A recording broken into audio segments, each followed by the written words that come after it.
যে কোনো ধরনের সিরিয়াস ব্যাকটেরিয়াল ইনফেকশন রোধ করতে মোস্ট পাওয়ারফুল অ্যান্টিবায়োটিক প্রিপারেশন হচ্ছে মক্সাক্লাব এর ইনজেক্টেবল প্রিপারেশন।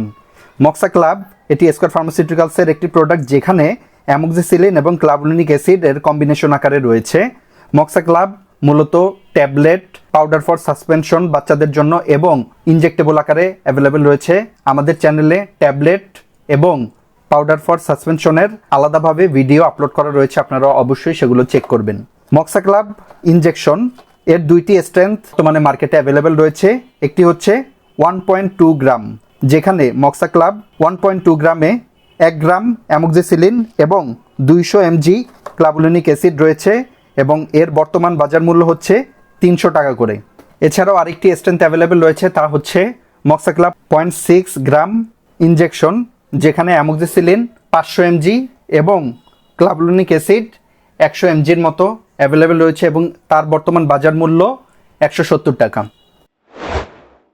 যে কোনো ধরনের সিরিয়াস ব্যাকটেরিয়াল ইনফেকশন, যেমন সেটা lower respiratory tract infection, pneumonia, bronchitis এই ধরনের problem, upper respiratory tract infection, স্কিনের infection, bone and joint infection, স্টোমাকের ইনফেকশন অথবা ইউরিনারি ট্র্যাক্টের ইনফেকশনের ক্ষেত্রে মক্সাক্লাব ইনজেকশন মূলত ইন্ডিকেটেড।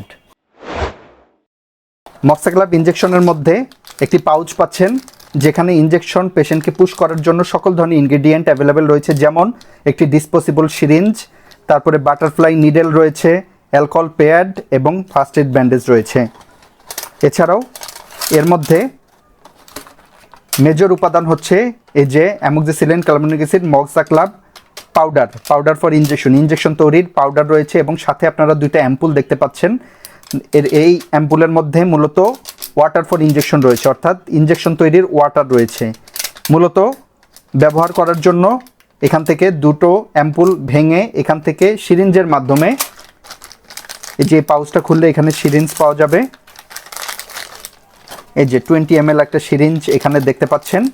এই সিরিঞ্জের মাধ্যমে মূলত এখান থেকে 20 ml ওয়াটার নিতে হবে, নিয়ে এর মধ্যে মিক্স করতে হবে। মিক্স করে এবার এই যে বাটারফ্লাই নিডলটা এই ইনজেকশনের মাথায় ঢুকিয়ে ধীরে ধীরে পেশেন্টের ভেইনে প্রোভাইড করতে হবে এবং এতে প্রায় 5 থেকে 10 মিনিটের মতো সময় নিতে হবে। আরেকটি গুরুত্বপূর্ণ ইনস্ট্রাকশন, মক্সাক্লাব ইনজেকশন একবার মিক্স করার পরে সর্বোচ্চ 20 মিনিট পর্যন্ত বাইরে রাখা যাবে। এর বেশি সময় বাইরে রাখা যাবে না, তাহলে ইনজেকশনটি নষ্ট হয়ে যাবে। আবারও বলছি, একবার পানির সাথে মিক্স করার পরে ইনজেকশনটি 20 মিনিটের ভিতরে ব্যবহার করে ফেলতে হবে, নতুবা ফেলে দিতে হবে। ডোজেস গাইডলাইন, মক্সাক্লাব ইনজেকশন মূলত 8 ঘন্টা পর পর অ্যাডাল্ট পার্সনকে দিতে হয়। অ্যাডাল্ট বলতে 12 বছর থেকে যে কোনো বয়সী মানুষের ক্ষেত্রেই এটি ইন্ডিকেটেড।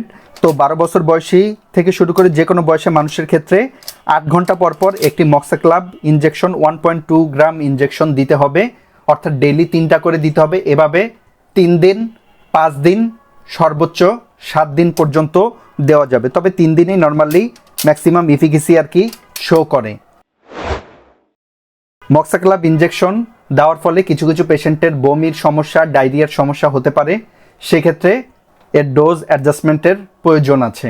এছাড়াও যাদের কিডনিতে প্রবলেম রয়েছে তাদের ক্ষেত্রেও মক্সাক্লাব অ্যাডজাস্ট করতে হবে ডোজ, অর্থাৎ ডোজটা কম ব্যবহার করতে হবে। যাদের জন্ডিসের প্রবলেম রয়েছে তাদের ক্ষেত্রে মক্সাক্লাব ব্যবহার করা যাবে না। এছাড়া প্রেগনেন্সি, ল্যাকটেটিং মাদার এদের ক্ষেত্রে সেফলি মক্সাক্লাব ব্যবহার করা যাবে। লিভার ইম্পেয়ারমেন্ট পেশেন্ট, তারপর ডায়াবেটিক পেশেন্ট, হাইপারটেনসিভ পেশেন্ট এদের ক্ষেত্রে মক্সাক্লাব সেফলি ব্যবহার করা যাবে। বাচ্চাদের ক্ষেত্রে নিউবর্ন বেবি থেকে যে কোনো বয়সী বাচ্চাদের ক্ষেত্রেও মক্সাক্লাব ব্যবহার করা যাবে, তাদের ক্ষেত্রে ইনজেক্টেবলও ব্যবহার করা যাবে, তবে সেক্ষেত্রে বিশেষ ডোজেস গাইডলাইন মেনটেন করবে হসপিটালাইজড ডক্টরগণ বাচ্চার ওজন এবং কন্ডিশন অনুযায়ী। বন্ধুরা, এই ছিল মক্সাক্লাব ইনজেকশনের ওভারঅল রিভিউ। অবশ্যই ডক্টরের প্রেসক্রিপশন অনুযায়ী এবং ভালো কোনো ফিজিশিয়ানের মাধ্যমে বা এক্সপার্ট পার্সনের মাধ্যমেই এই ইনজেকশনটি আপনার শরীরে পুশ করবেন। সবাই ভালো থাকবেন, সুস্থ থাকবেন। টেক কেয়ার, আল্লাহ হাফেজ।